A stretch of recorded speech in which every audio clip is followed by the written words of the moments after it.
The Adventures of Sherlock Holmes by Sir Arthur Conan Doyle. Adventure 1. A Scandal in Bohemia. Sections 1 through 3. Section 1. To Sherlock Holmes, she is always the woman. I have seldom heard him mention her under any other name. In her eyes she eclipses and predominates the whole of her sex. It was not that he felt any emotion akin to love for Irene Adler. All emotions, and that one particularly, were abhorrent to his cold, precise, but admirably balanced mind. He was, I take it, the most perfect reasoning and observing machine that the world has seen. But as a lover, he would have placed himself in a false position. He never spoke of the softer passions, save with a jibe and a sneer.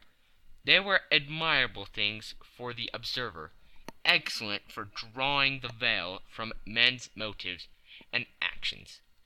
But for the trained reasoner to admit such intrusions into his own delicate and finely adjusted temperament was to introduce a distracting factor which might throw a doubt on all his mental results. Grit in a sensitive instrument, or a crack in one of his own high-powered lenses, would not be more disturbing than a strong emotion in a nature such as his. And yet there was but one woman to him, and that woman was the late Irene Adler, of dubious and questionable memory. I have seen little of Holmes lately. My marriage had drifted us away from each other. My own complete happiness and the home-centered interests which rise up around the man who first finds himself master of his own establishment were sufficient to absorb all my attentions, while Holmes, who loathed every form of society with his whole Bohemian soul, remained in our lodgings in Baker Street. Buried among his old books and altering from week to week between cocaine and ambition, the drowsiness of the drug, and the fierce energy of his own keen nature, he was still, as ever, deeply attracted by the study of crime, and occupied his immense faculties and extraordinary powers of observation in following out these clues, and clearing up those mysteries which had been abandoned as hopeless by the official police. From time to time I heard some vague account of his doings, of his summons to Odessa in the case of the Trepov murder, of his clearing up of the singular tragedy of the Atkinson brothers at Trincomalee, and finally of the mission which he had accomplished so delicately and successfully for the reigning family of Holland. Beyond these signs of his activity, however, which I merely shared with all the readers of the daily press, I knew little of my former friend and companion. One night, it was on the 20th of March, 1888, I was returning from a journey to a patient, for I had now returned to civil practice, when my way led me through Baker Street. As I passed the well-remembered door, which must always be associated in my mind with my wooing, and with the dark incidents of the Stoty in Scarlet, I was seized with a keen desire to see Holmes again, and to know how he was employing his extraordinary powers. His rooms were brilliantly lit, and even as I looked up I saw his tall, spare figure pass twice in a dark silhouette against the blind. He was pacing the room, swiftly, eagerly, with his head sunk upon his chest and his hands clasped behind him. To me, who knew his every mood and habit, his attitude and manner, told their own story. He was at work again. He had risen out of his drug-created dreams and was hot upon the scent of some new problem. I rang the bell and was shown up to the chamber which had formerly been in part my own. His manner was not effusive. It seldom was. But he was glad, I think, to see me. With hardly a word spoken, but with a kindly eye, he waved me an armchair, threw across his case of cigars, and indicated a spirit case and a gasogene in the corner. Then he stood before the fire and looked me over in his singular, introspective fashion. "Wedlock suits you," he remarked. "I think, Watson, that you have put on 7.5 pounds since I saw you." "7!" I answered. "Indeed, I should have thought a little more, just a trifle more, I fancy, Watson. And in practice again, I observe. You did not tell me that you intended to go into harness." "Then how do you know?" "I see it. I deduce it. How do I know that you have been getting yourself very wet lately, and that you have a most clumsy and careless servant girl?" "My dear Holmes," said I, "this is too much. You would certainly have been burned had you lived a few centuries ago. It is true that I had a country walk on Thursday, and came home in a dreadful mess, but as I have changed my clothes, I can't imagine how you deduce it. As to Mary Jane, she is incorrigible, and my wife has given her notice. But there again I fail to see how you work it out." He chuckled to himself, and rubbed his long, nervous hands together. "It is simplicity itself," said he. "My eyes tell me that on the inside of your left shoe, just where the firelight strikes it, the leather is scourged by 6 almost parallel cuts. Obviously they have been caused by someone who has very carelessly scraped around the edges of the soles in order to remove crusted mud from it. Hence you see my double deduction, that you have been out in vile weather, and that you have a particularly malignant, boot-slitting specimen of the London Slave.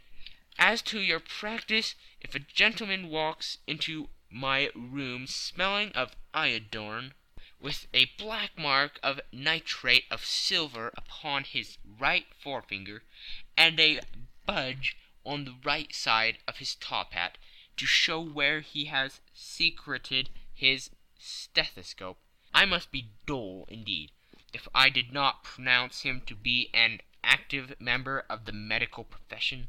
I could not help laughing at the ease with which he examined his process of deduction. "When I hear you give your reasons," I remarked, "the thing always appears to me to be so ridiculously simple that I could easily do it myself, though at each successive instance of your reasoning I am baffled until you explain your process. And yet I believe that my eyes are as good as yours." "Quite so," he answered, lighting a cigarette, and throwing himself down into an armchair. "You see, but you do not observe. The distinction is clear. For example, you have frequently seen the steps which lead up from the hall to this room?" "Frequently." "How often?" "Well, some hundreds of times." "Then how many are there?" "How many? I don't know." "Quite so. You have not observed, and yet you have seen. That is just my point. Now I know that there are 17 steps, because I have both seen and observed. By the way, since you are interested in these little problems, and since you have been good enough to chronicle one or two of my trifling experiences, you may be interested in this." He threw over a sheet of thick, pink-tinted notepaper, which had been lying upon the table. "It came by the last post," said he. "Read it aloud." The note was undated, and without either signature or address. "There will call upon you tonight, at 7:45, it said. a gentleman who desires to consult you upon a matter of the very deepest moment. Your recent services to one of the royal houses of Europe have shown that you are one who may safely be trusted with matters which are of an importance which can hardly be exaggerated. This account of you will have from all quarters received, but in your chamber then at that hour, and do not take it amiss if your visitor wears a mask." "This is indeed a mystery," I remarked. "What do you imagine that it means?" "I have no data yet. It is a capital mistake to theorize before one has data. Insensibly one begins to twist facts to suit theories, instead of theories to suit facts. But the note itself, what do you deduce from it?" "I certainly examined the writing, and the paper upon which it was written." "The man who wrote it was presumably well-to-do," I remarked, endeavoring to imitate my companion's process. "Such paper could not be bought under half-a-crown a packet. It is peculiarly strong and stiff." "Peculiar, that is the very word," said Holmes. "It is not an English paper at all. Hold it up to the light." I did so, and saw a large E with a small g, a P, and a large G with a small t woven into the texture of the paper. "What do you make of that?" asked Holmes. "The name of the maker, no doubt, or his monogram, rather." "Not at all. The G with the small t stands for Gesellschaft, which is German for company. It is a customary contraction like our CO. P, of course, stands for paper. Now for the EG. Let us glance at our continual gazetteer." He took down a heavy brown volume from his shelves. Here we are. Egeria.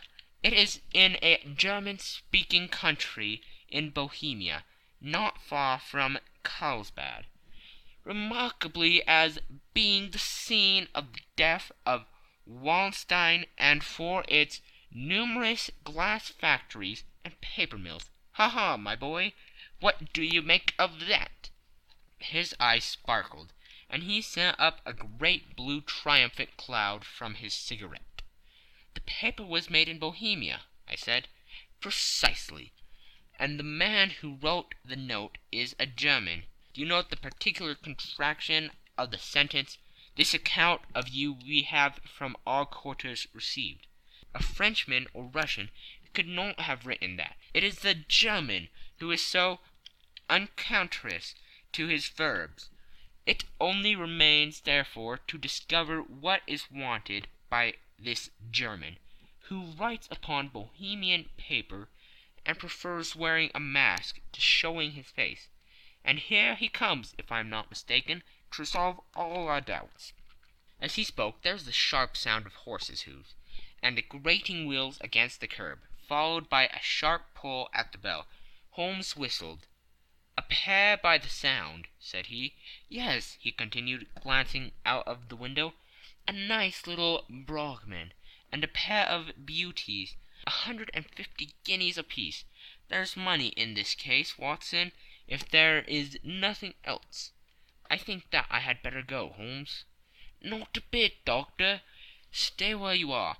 I am lost without my Boswell, and that promises to be interesting. It would be a pity to miss it. But your client, never mind him. I may want your help, and so may he. Here he comes. Sit down in that armchair, Doctor, and give us your best attention." A slow and heavy step, which had been heard upon the stairs and in the passage, paused immediately outside the door. Then there was a loud and authoritative tap. "Come in," said Holmes. A man entered who could hardly have been less than 6 feet 6 inches in height, with the chest and limbers of a Hercules. His dress was rich with a richness which would, in England, be looked upon as akin to bad taste. Heavy bands of astrakhan were slashed across the sleeves and fronts of his double-breasted coat, while the deep blue coat, which was thrown over his shoulders, was lined with flame-colored silk and secured at the neck with a brooch, which consisted of a single flaming beryl. Boots which extended halfway up his calves, and which were trimmed at the tops with rich brown fur, completed the impression of barbaric opulence which was suggested by the whole appearance. He carried a broad-brimmed hat in his hand, while he wore across the upper part of his face, extending down past the cheekbones, a black visored mask, which he had apparently adjusted that very moment, for his hand was still raised to it as he entered. From the lower part of the face he appeared to be a man of strong character, with a thick hanging lip, and a long, straight chin suggestive of resolution, pushed to the length of obstinacy. "You had my note?" he asked, with a deep, harsh voice, and a strongly marked German accent. "I told you that I would call." He looked from one to the other of us, as if uncertain which to address. "Pray take a seat," said Holmes. "This is my friend and colleague, Dr. Watson, who is occasionally good enough to help me in my cases. Whom have I the honor to address?" "You may address me as Count von Kramm, a Bohemian nobleman. I understand that this gentleman, your friend, is a man of honor and discretion, whom I may trust with a matter of the most extreme importance. If not, I should much prefer to communicate with you alone." I rose to go, but Holmes caught me by the wrist and pushed me back into my chair. "It is both or none," said he. "You may see before this gentleman anything which you may say to me." The Count shrugged his broad shoulders. "Then I must begin," said he, "by binding you both to absolute secrecy for 2 years. At the end of that time the matter will be of no importance. At present it is too much to say that it is of such weight it may have an influence upon European history." "I promise," said Holmes, "and "You may excuse this mask," countered our strange visitor. "The august person who employs me wishes his agent to be unknown to you, and I may confess at once that the title by which I have just called myself is not exactly my own." "I was aware of it," said Holmes dryly. "The circumstances are of great delicacy, and every precaution has to be taken to quench what might grow to be an immense scandal and seriously compromise one of the reigning families of Europe. To speak plainly, the matter implicates the great house of Austrian hereditary kings of Bohemia."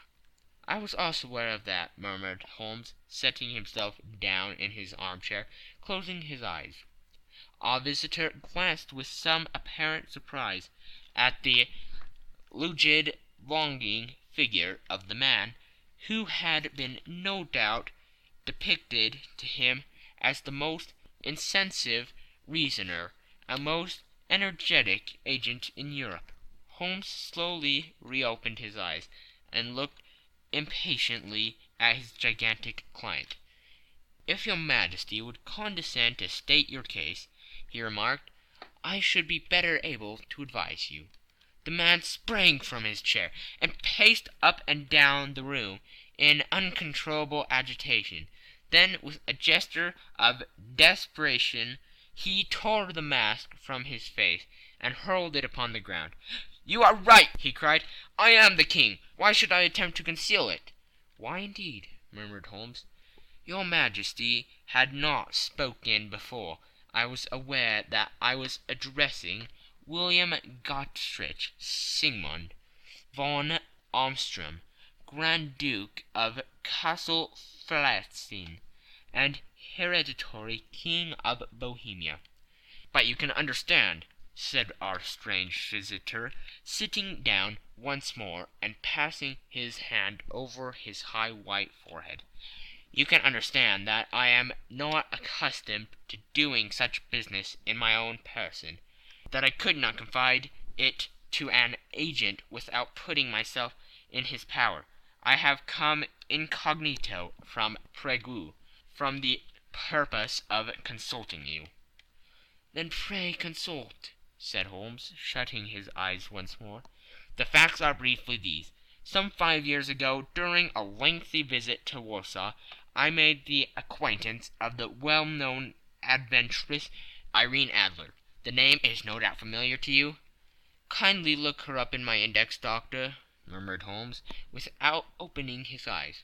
For many years he had adopted a system of docking all paragraphs concerning men and things, so that it was difficult to name a subject or a person on which he could not at once furnish information. In this case I found her biography sandwiched in between that of Hebrew rabbi and that of staff commander, who had written a monograph upon the deep-sea fishes. Let me see, said Holmes. Born in New Jersey in the year 1858. Contrito. Let Scala. Prima donna Imperial Opera of Warsaw. Yes! Retired from the operatic stage. Ha! Living in London. Quite so, Your Majesty. As I understand, become entangled with this young person, wrote her some comprising letters, and is now desirous of getting these letters back. Precisely so. But how? Was there a secret marriage? None. No legal papers or certificates? None. Then I fail to follow, Your Majesty. If this young person should produce her letters from blackmailing or other purposes, how is she to prove their authenticity? There is writing. Forgery. My private notepaper. Stolen. My own seal. Imitated. My photograph. Bought. We were both in the photograph. Oh dear, that is very bad. Your Majesty has indeed committed an indiscretion. I was mad, insane. You have compromised yourself seriously. I was only Crown Prince then. I was young. I am but 30 now. It must be recovered. We have tried and failed. Your Majesty must pay. It must be bought. She will not sell. Stolen, then. 5 attempts have been made. Twice burglars in my pay ransacked her house. Once we diverted her luggage when she travelled. Twice she had been waylaid. There has been no result. No sign of it? Absolutely none. Holmes laughed. It is quite a pretty little problem, said he. But a very serious one to me, returned the king reproachfully. Very indeed. What does she propose to do with the photograph? To ruin me. But how? I'm about to be married. So I have heard.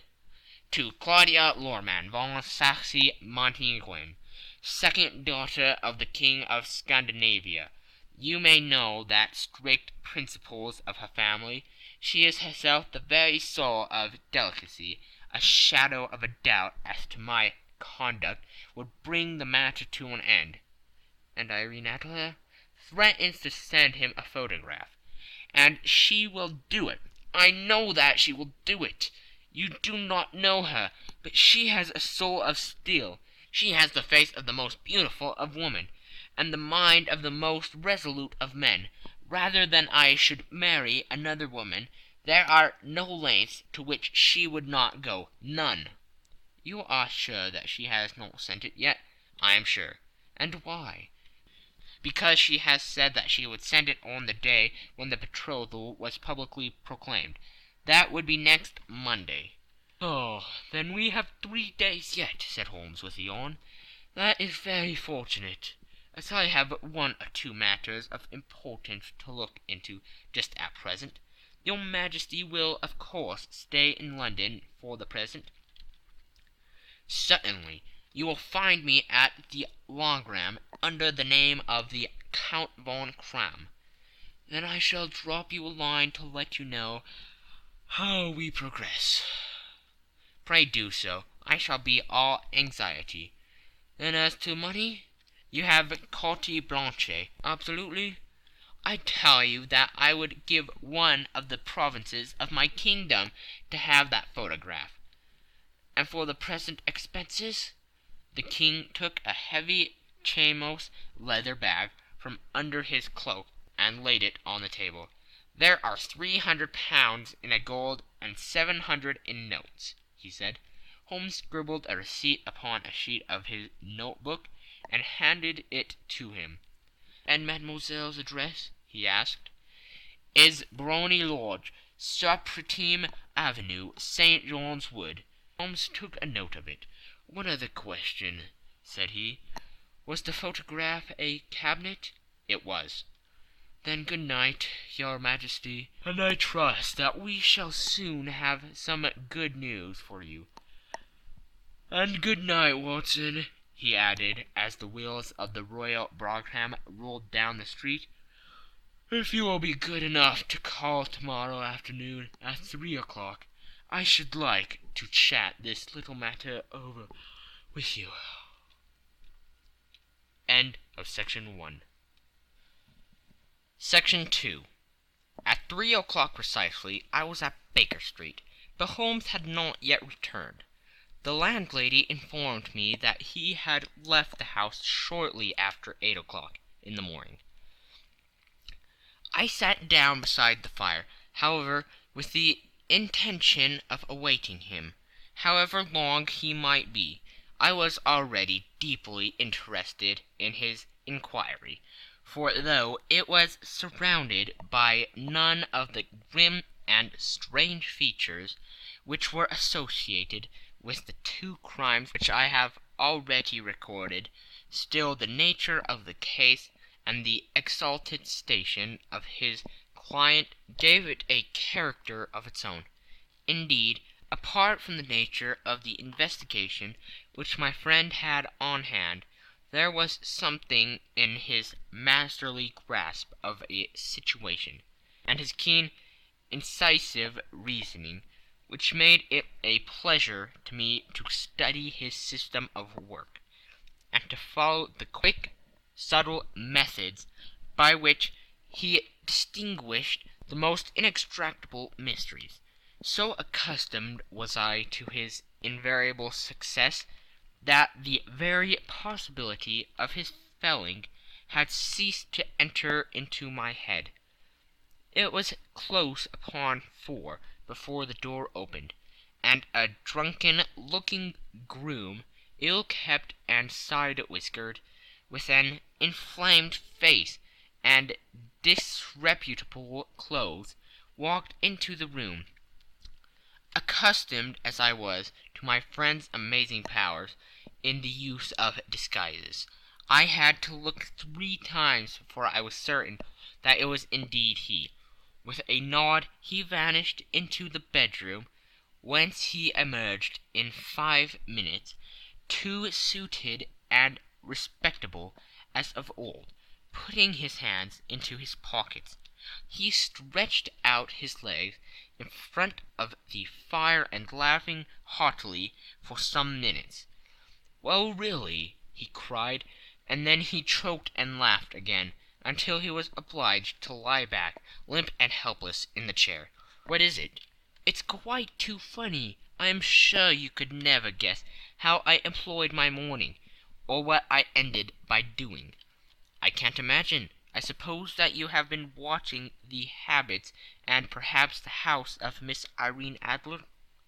"Quite so, but the sequel was rather unusual. I will tell you, however.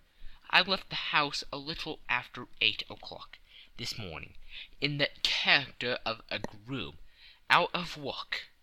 There is a wonderful sympathy and freemasonry among Amen.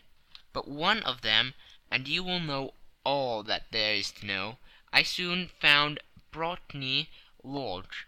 It is a basile villa, with a garden at the back, but built on it right up to the road, 2 stories, sharp lock to the door, large sitting room on the right side, well furnished with long windows almost to the floor, and those prosperous English window fasteners which a child could open. Behind there was nothing remarkable, save the passage window could be reached from the top of the courtyard. I walked round it and examined it closely from every point of view, but without noting anything else of interest. I then lodged down the street, and found, as I expected, that there was a news in a lane which runs down by one wall of the garden.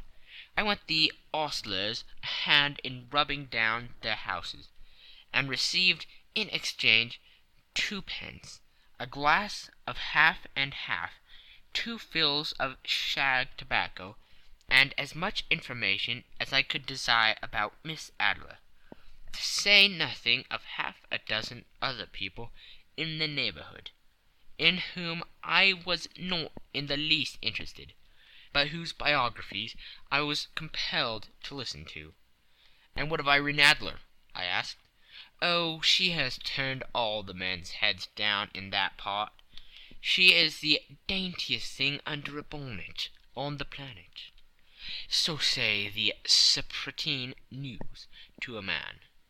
She lives quietly, sings at concerts, drives out at 5 every day, and returns at 7 sharp for dinner.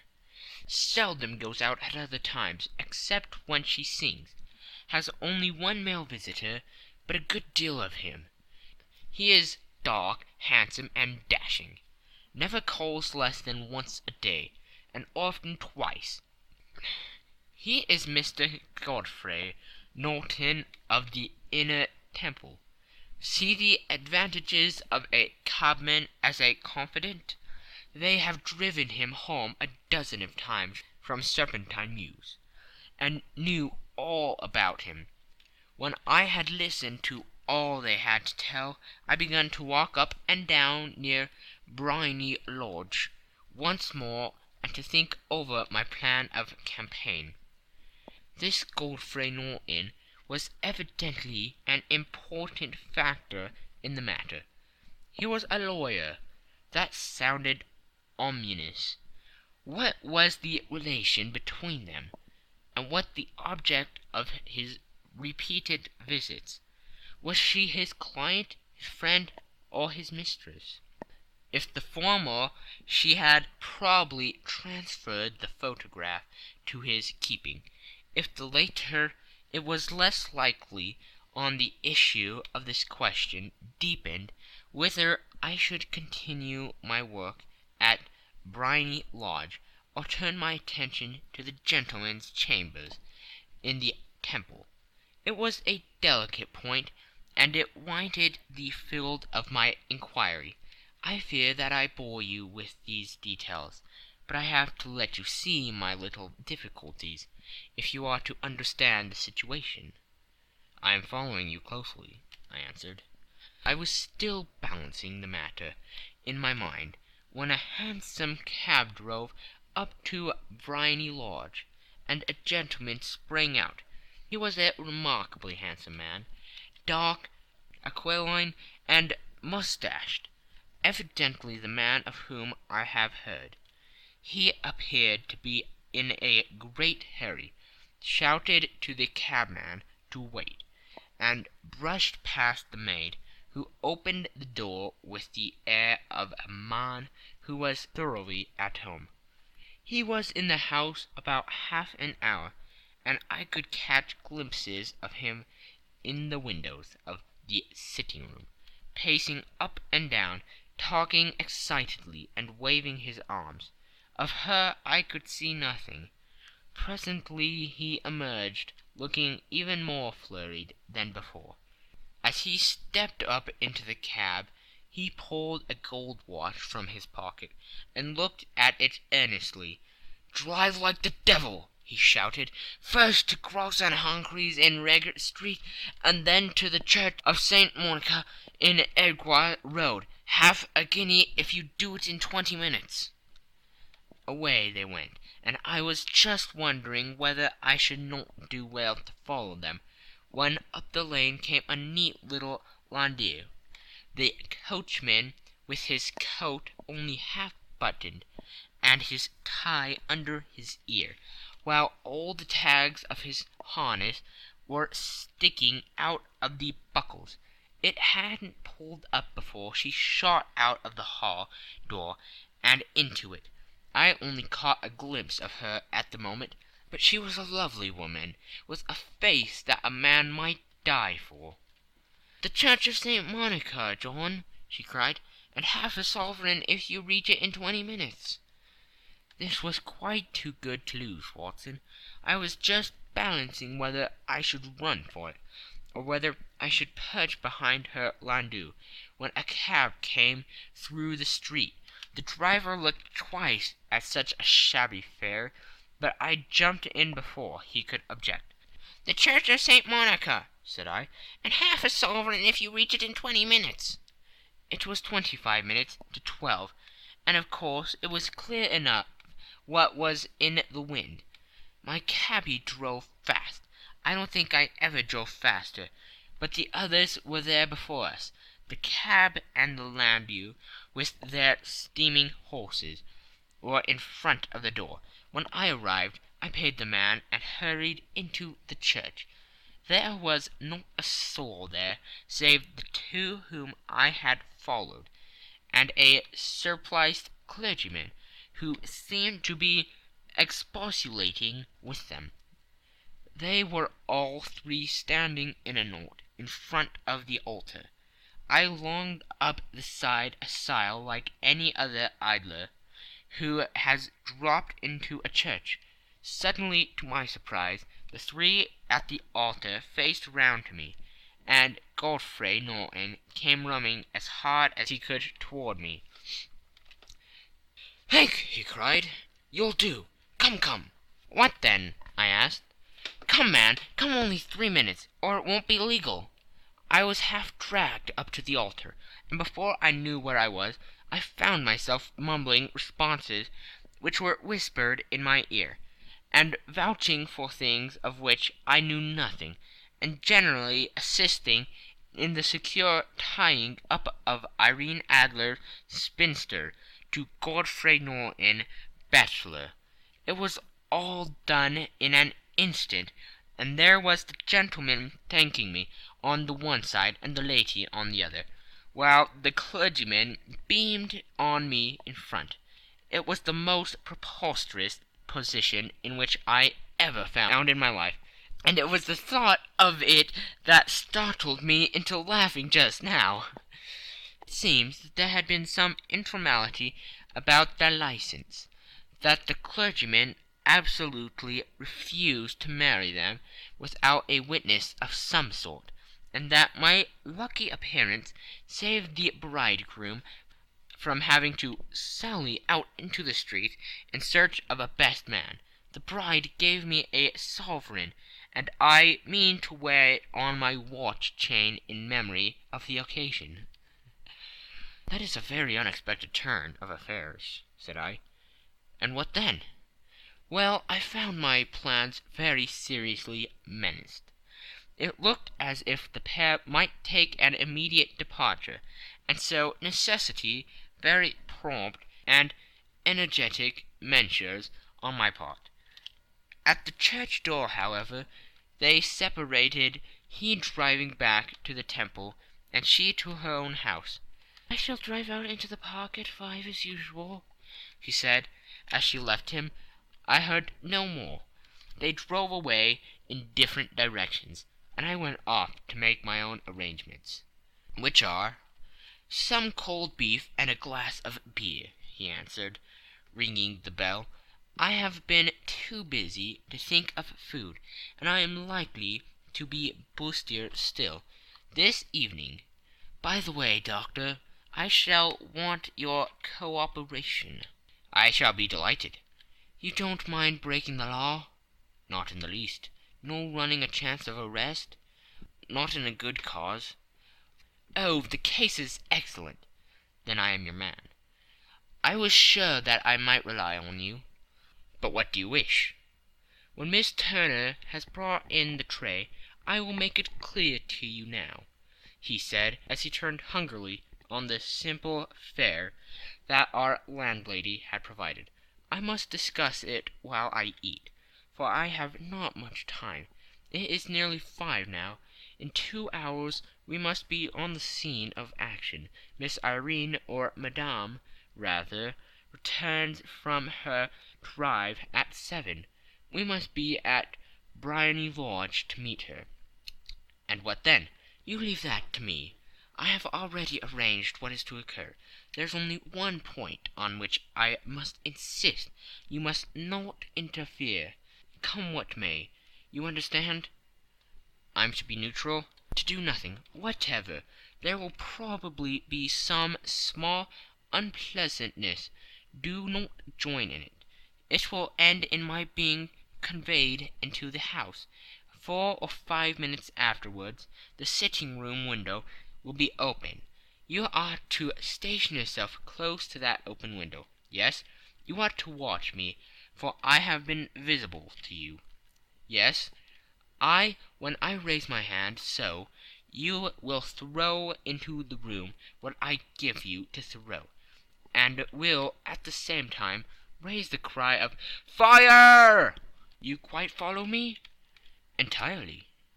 "It is nothing more formidable," he said, taking a long cigar-shaped roll from his pocket. "It is an ordinary plumber's smoke rocket, fitted with a cap at either end, to make it self-lighting. Your task is confined to that. When you raise your cry of 'Fire!' it will be taken up by quite a number of people. You may then walk to the end of the street, and I will rejoin you in 10 minutes. I hope that I have made myself clear. I am to remain neutral, to get near the window, to watch you, and at your signal to throw this object, then to raise the cry of 'Fire!' and to wait you at the corner of the street." "Precisely." "Then you may entirely rely on me?" "That is excellent. I think, perhaps, it is almost time that I prepare for the new role I have to play." He disappeared into his bedroom, and returned in a few minutes, in the character of an amiable and simple-minded nonconformist clergyman. His broad black hat, his baggy trousers, his white tie, his sympathetic smile, and general look of peering and benevolent curiosity were such as Mr. John Hare alone could have equalled. It is not merely that Holmes changed his costume. His expression, his manner, his very soul seemed to vary every fresh part that he assumed. The stage lost a fine actor, even as science lost an acute reasoner when he became a specialist in crime. It was 6:15 when we left Baker Street, and it still wanted 10 minutes to the hour when we found ourselves in Serpentine Avenue. It was already dusk, and the lamps were just being lighted as we paced up and down in front of Briony Lodge, waiting for the coming of its occupant. The house was just such as I had pictured it from Sherlock Holmes's succinct description, but the locality appeared to be less private than I expected. On the contrary, for a small street in a quiet neighborhood, it was remarkably animated. There was a group of shabbily dressed men smoking and laughing in a corner. A scissors grinder, with his wheel, two guardsmen who were flirting with a nurse girl, and several well-dressed young men who were laughing up and down with cigars in their mouths. "You see," remarked Holmes, as we passed to and fro in front of the house, "this marriage rather simplifies matters. The photograph becomes a double-edged weapon now. The chances are that she would be as averse to its being seen by Mr. Godfrey Norton as our client is to coming to the eyes of his princess. Now the question is, where are we to find the photograph?" "Where indeed? It is most unlikely that she carries it about with her. It is cabinet size, too large for easy concealment about a woman's dress. She knows that the king is capable of having her waylaid and searched. 2 attempts of the sort have already been made. We may take it, then, that she does not carry it about with her." "Where, then?" "Her banker or her lawyer. There is that double possibility, but I am inclined to think neither. Women are naturally secretive, and they like to do their own secreting. Why should she have it over to anyone else? She could trust her own guardsmanship, but she could not tell what indirect or political influence might be brought to bear upon a business man. Besides, remember that she had resolved to use it within a few days. It must be where she can lay her hands upon it. It must be in her own house." "But it has twice been burgled." "Pshaw! They did not know how to look." "But how will you look?" "I will not look." "What then?" "I will get her to show me." "But she will refuse." "She will not be able to. But I hear the rumble of wheels. It is her carriage. Now carry out my orders to the letter." As he spoke, the gleam of the side-lights of a carriage came round the curve of the avenue. It was a smart little landau, which rattled up to the door of Bohemia Lodge.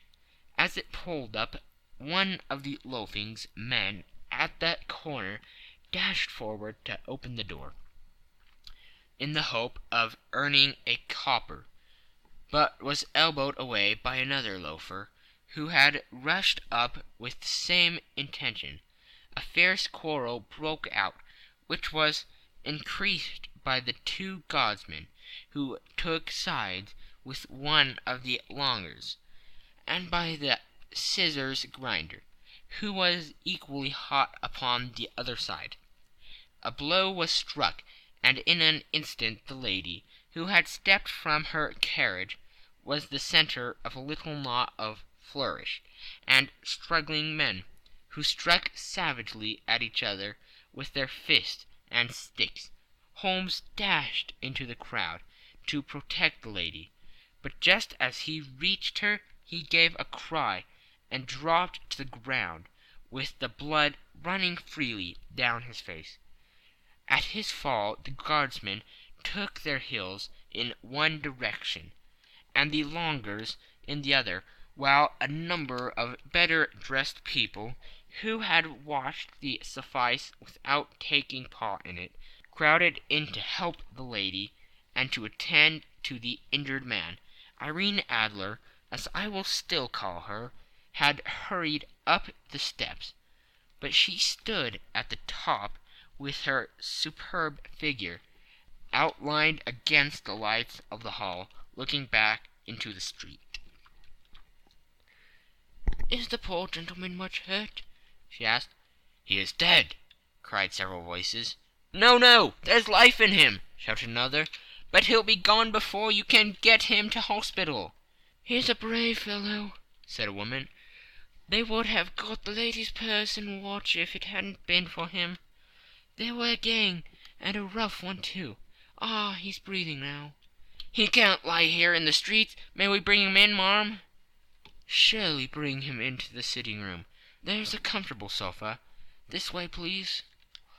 Slowly and solemnly he was borne into the primary lodge, and laid into the principal room, while I still observed the proceedings from my post by the window.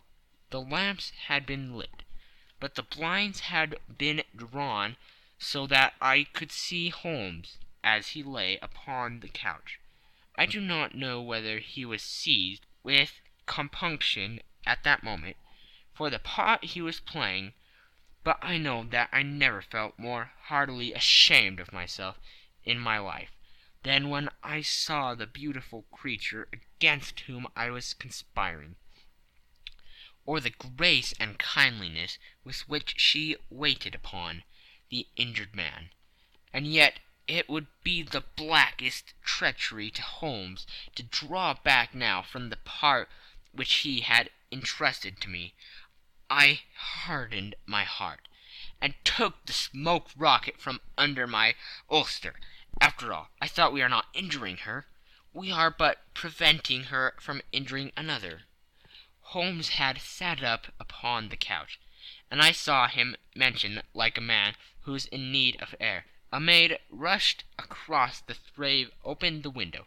At the same instant I saw him raise his hand, and at the signal I tossed my rocket into the room, with a cry of "Fire!" The word was no sooner out of my mouth than the whole crowd of spectators, well dressed and ill, gentlemen, ulsters, and servant-maids, joined in the general shriek of "Fire!" Thick clouds of smoke curled through the room, and out those open windows I caught a glimpse of rushing fingers, and a moment later the voice of Holmes from within, assuring them that it was a false alarm. Slipping through the shouting crowd, I made my way to the corner of the street, and in 10 minutes was rejoiced to find my friend's arm in mine, and to get away from the scene of uproar. He walked swiftly and in silence for some few minutes, until we had turned down on one of the quiet streets which led towards the Edgware Road. "You did it very nicely, Doctor," he remarked. "Nothing could have been better. It is all right." "You have the photograph?" "I know where it is." "And how did you find out?" "She showed me, as I told you she would." "I am still in the dark." "I do wish to make a mystery," said he, laughing.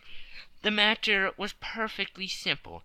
You are, of course, saw that everyone in the street was an accomplice. They were all engaged for the evening." "I guessed as much."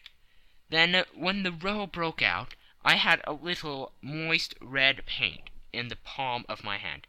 I rushed forward, fell down, clapped my hand to my face, and became a piteous spectacle. It is an old trick." "That also I could fathom." "Then they carried me in. She was bound to have me in. What else could she do?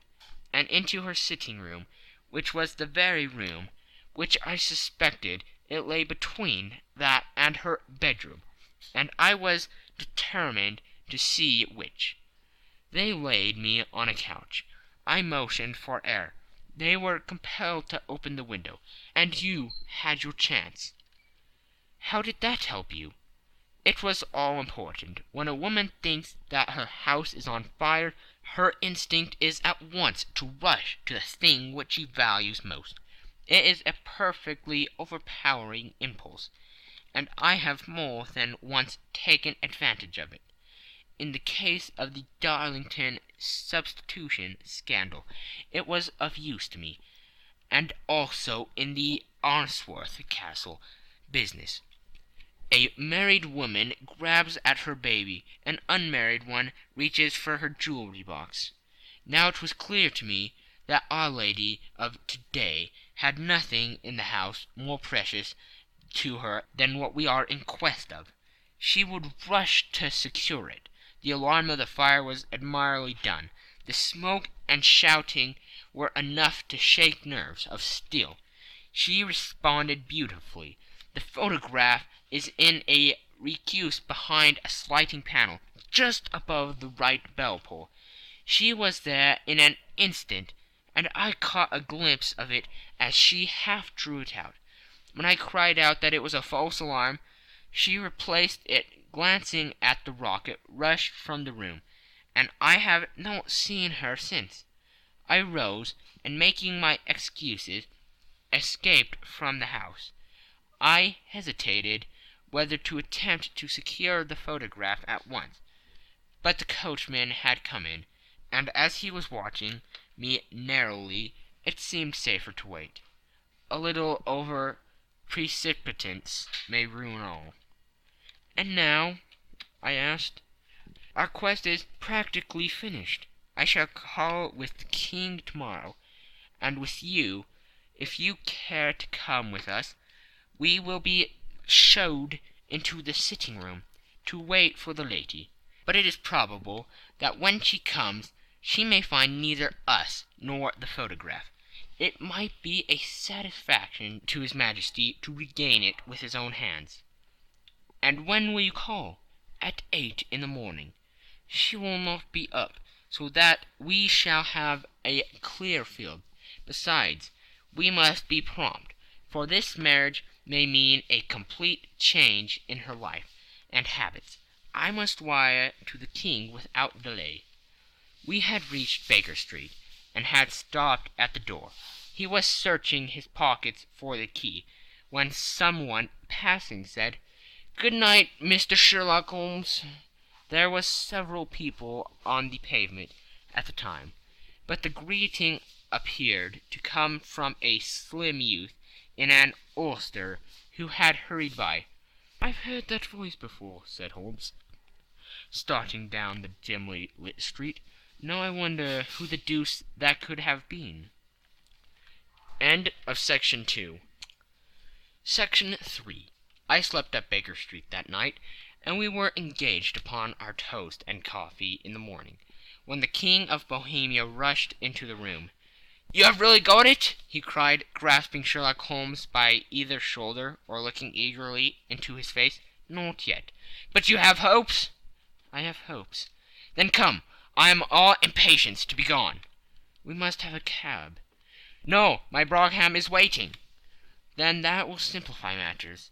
We descended, and started off at once more for Bombay Lodge. "Irene Adler is married," remarked Holmes. "Married? When?" "Yesterday." "But to whom?" "To an English lawyer named Norton." "But she could not love him." "I am in hopes that she does." "And why in hopes?" "Because it would spare your Majesty all fear of future annoyance. If the lady loves her husband, she does not love your Majesty. If she does not love your Majesty, then there is no reason why she should interfere with your Majesty's plan." "It is true, and yet, well, I wish she had been of my own station. What a queen she would have made." He relapsed into a mood silence, which was not broken until we drew up in Serpentine Avenue. The door of Bohemia Lodge was open, and an elderly woman stood up the steps. She watched us with a sardonic eye as we stepped from the brougham. "Mr. Sherlock Holmes, I believe," said she. "I am Mr. Holmes," answered my companion, looking at her with a questioning and rather startled gaze. "Indeed, my mistress told me that you were likely to call. She left this morning with her husband by the 5:15 train from Charing Cross for the Continent." "What?" Sherlock Holmes staggered back with the charge and surprise. "Do you mean that she has left England?" "Never to return." "And the papers?" asked the king hoarsely. "All is lost." "We shall see."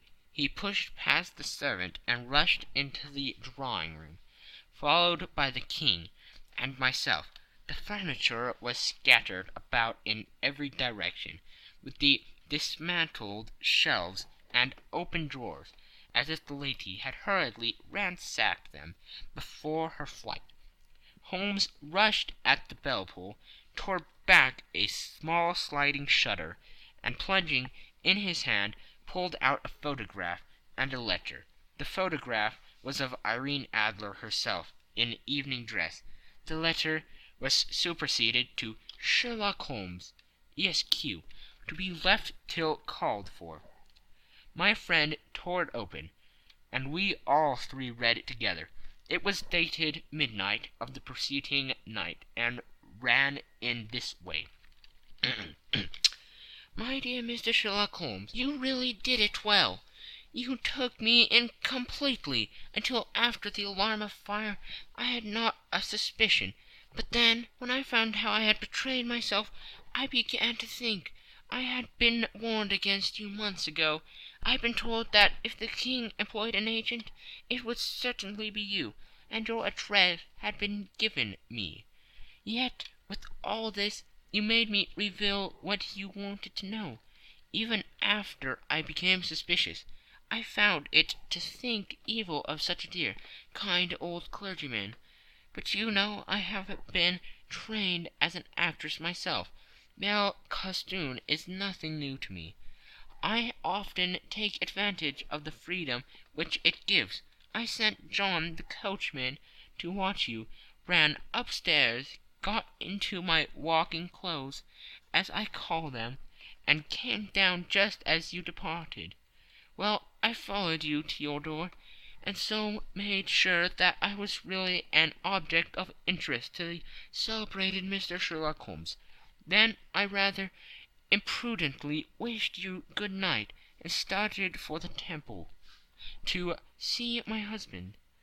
We thought the best resource was flight, when we pursued by so formidable an antagonist. So you will find the nest empty when you call tomorrow. As to the photograph, your client may rest in peace.